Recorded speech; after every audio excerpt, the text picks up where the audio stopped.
এটাৰ পিছত এটা কয় মিয়াই আমাৰ অসমীয়া যিটো খিলঞ্জীয়া ছোৱালীৰ ওপৰত আমাৰ ভনীৰ ওপৰত যিটো তেওঁলোকে ধৰ্ষণ কৰি আহিছে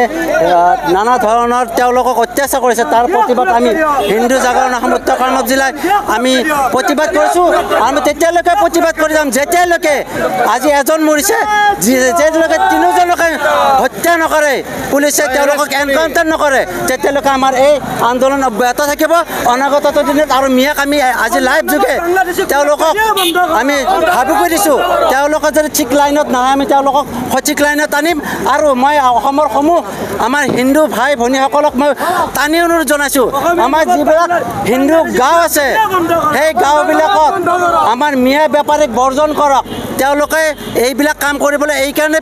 পিছ হুকি নাযায় কাৰণ তেওঁলোকে আৰ্থিকভাৱে আমাৰ হিন্দুতকৈ বহুত ওপৰত আমি ৰাতিপুৱাৰ পৰা যদি আমি নৈবদ্যৰ কাৰণে নাৰিকল কিনিব লাগে মিয়াৰ পৰা কিনিব লাগে ৰাতিপুৱাৰ পৰা যদি আমাৰ মহিলাসকল মেখেলা পিন্ধে আজিকালি মিয়াই কাপোৰ বেপাৰ কৰিছে চব্জি মিয়াৰ পৰা কিনিব লাগে